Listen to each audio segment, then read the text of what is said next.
Gracias. Vamos então descrever a outra técnica de estimulação fisiológica, que já foi dito um pouco, já foi falado um pouco mais a respeito da terapia de ressincronização com dos cables, né? Já falamos sobre o bloqueio da rama esquerda, que é um bloqueio da rama esquerda verdadeiro, que se retarda a ativação da parede livre do ventrículo esquerdo. O que temos? Isto é um diagrama muito importante porque é possível compreender como se tem a ativação em pacientes com bloqueio da rama esquerda. A grande maioria dos pacientes tem este padrão porque tem um bloqueio da rama esquerda verdadeiro, de verdade, e outros têm uma integridade do sistema de condução que a enfermidade está depois do sistema de condução, ou tem uma enfermidade em 2 pontos, na rama esquerda também, na condução intraventricular. Já demonstrei para vocês na outra charla que estes pacientes, quando se hace a estimulação em diferentes pontos do sistema de condução, não se cambia a morfologia do eletrocardiograma, porque não se tem correção, porque o sistema de condução está íntegro. Então, para estes pacientes, muitos temos hecho a ressincronização com buenos resultados, mas alguns casos são mais trabalhosos. Como este, tinha uma venita lateral que é pequenita, não tinha outras opções no primeiro momento.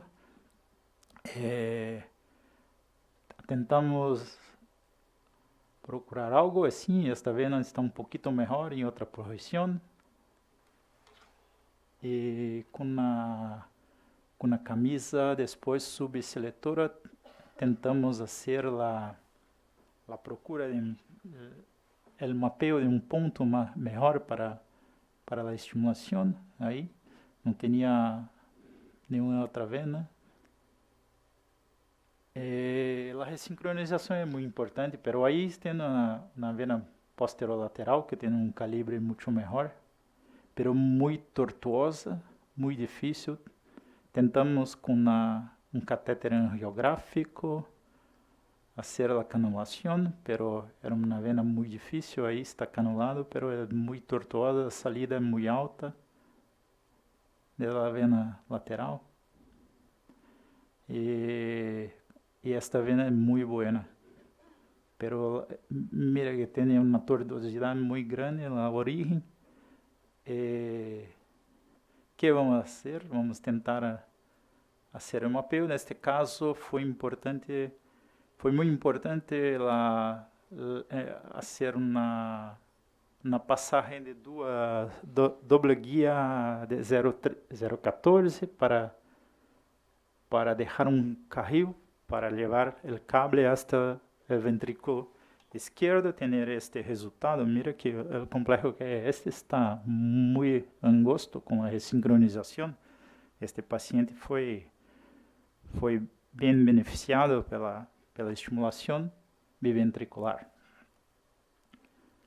Pero para os pacientes que têm um distúrbio da condução intraventricular, em MedCRT, por exemplo, já demonstra que os pacientes têm uma pior evolução, mais risco de mortalidade e taxa de hospitalizações. Então, temos que ter alternativa para eles. E qual o problema desses pacientes? Que eles têm uma carga alta de fibrose que prejudica a condução pelo ventrículo. Nós não temos somente o bloqueio da rama esquerda, mas também um retardo de condução. Quando hacemos a estimulação solo do sistema de condução, não é possível fazer a despolarização normal da parede livre do ventrículo esquerdo. Então, vocês têm que fazer uma uma combinação de estimulação com RIS com ventrículo esquerdo ou RIS, rama esquerda com ventrículo esquerdo, que são as técnicas HOT ou LOT-CRT, que nada mais é que a otimização da terapia. E quando temos uma carga muito alta de fibrose, se impacta muito no resultado da estimulação do sistema de condução. Este estudo é muito interessante porque nos mostra que os pacientes que têm uma taxa muito alta de fibrose na ressonância são aqueles que têm mais risco de não responder à estimulação da rama esquerda, como o caso de hoje, da manhã. Isso é muito importante. E, por exemplo, este paciente se engloba da manhã, tinha uma carga de fibrose global em todo o ventrículo esquerdo muito alta, que deixa uma taxa mais alta de não respondedor à estimulação da rama. Se tem uma fibrose septal ou lateral, também se impacta muito. Quanto mais fibrose, mais distúrbio de condução intraventricular, pior os resultados pela estimulação do sistema de condução. E esta informação impacta o resultado na mortalidade e na taxa de hospitalizações. Mira que os pacientes com carga de fibrose muito alta, se hace a estimulação da rama, são não respondedores e têm mais desfechos malos, uma evolução mala em comparação com os pacientes que têm uma baixa carga de fibrose. Esta é uma informação importante. Quando temos, então, uma estimulação de RIS, que não é corretiva, você não tem uma correção, se mantém a mesma duração do complexo QRS ancho pela estimulação rissiana, é necessário fazer uma estimulação também do ventrículo esquerdo, como está se demonstrando neste diagrama. Tem cá a estimulação rissiana do ventrículo direito, mas tem um retardo também da ativação do ventrículo esquerdo.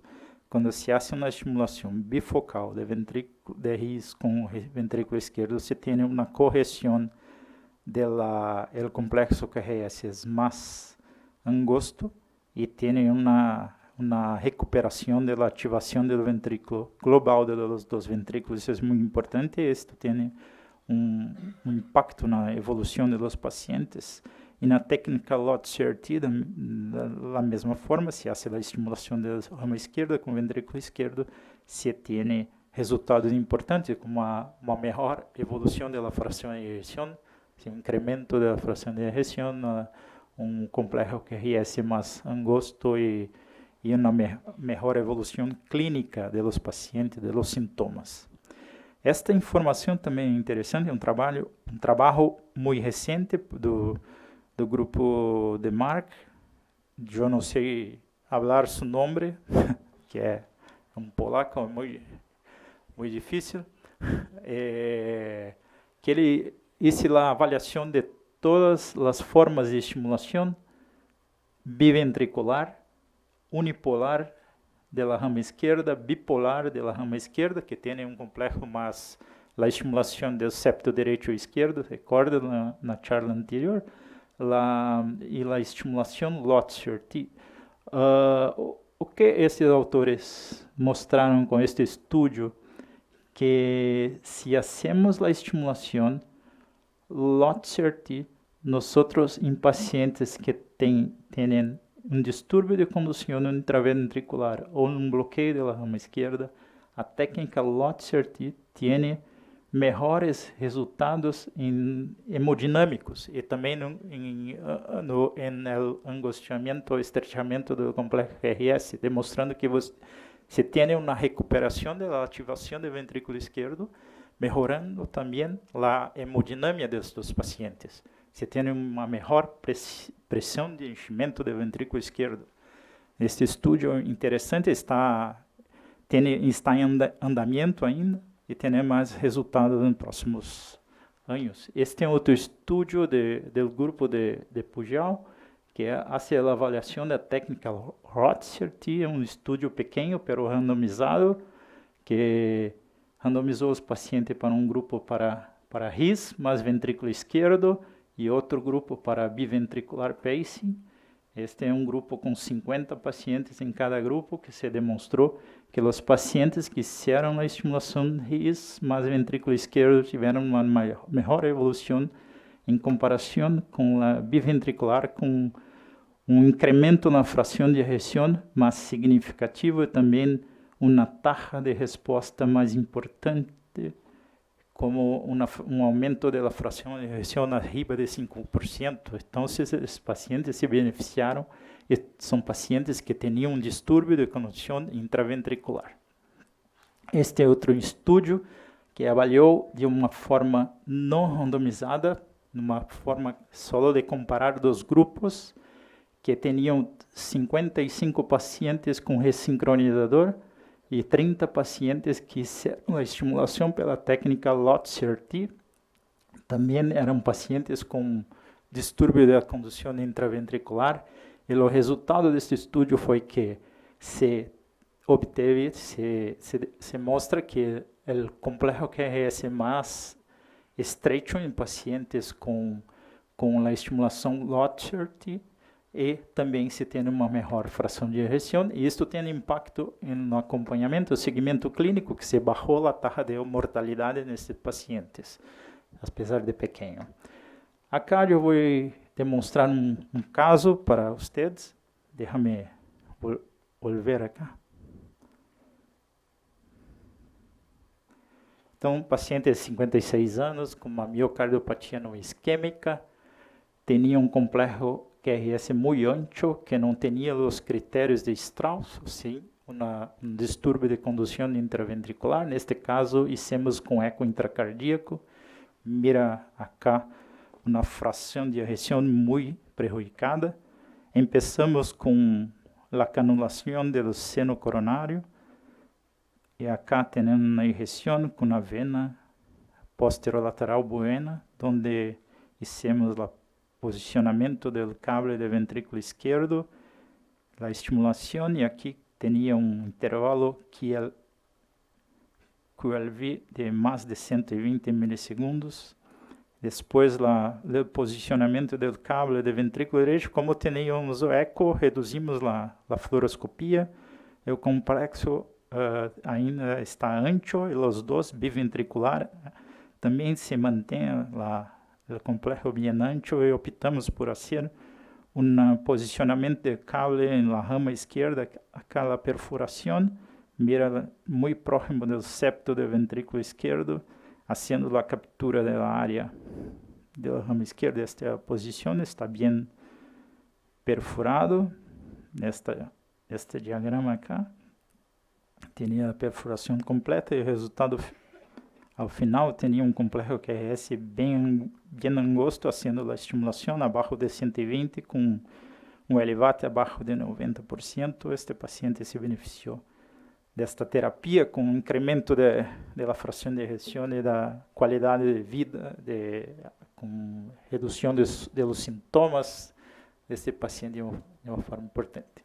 Este tipo de dispositivo tem um sensor auricular em um cable de defibrilador. Então, é possível fazer uma estimulação biventricular com DAI, com cabo de defibrilador, pero só com 3 cables, não é necessário ser com 4. Porque se for fazer um LOT-CRT, tem que ter um cabo auricular, um cabo no ventrículo direito para desfibrilação, um cabo na área da rama esquerda e outro cabo no ventrículo esquerdo. É uma superpopulação de cables. Esta é uma boa alternativa para estes pacientes que têm uma função auricular sinusal normal, que têm uma boa cronotropismo, uma boa resposta cronotrópica. Para pacientes que têm uma disfunção do nó sinusal, é melhor deixar um cabo na aurícula para ter também benefício da estimulação da aurícula. Então, este é o resultado, e para mais ou menos nosso algoritmo de trabalho com os pacientes com falha cardíaca é muito parecido do que Carlos nos disse, para estes pacientes que têm critérios de ressincronização ou que têm uma fração de digestão baixa e uma taxa prevista de estimulação ventricular muito alta, nós preferimos fazer a estimulação do sistema de condução como primeira opção a estimulação da rama esquerda, pero se não tem uma resposta muito boa, por exemplo, elevata muito ancho ou pico a pico muito angosto, temos uma baixa probabilidade de estar estimulando o sistema de condução, ou este paciente tem também uma enfermidade da condução intraventricular, e nestes casos hacemos também a canulação do seno coronário para fazer a estimulação do ventrículo esquerdo pela técnica Lotzer-T. Obrigado. Gracias.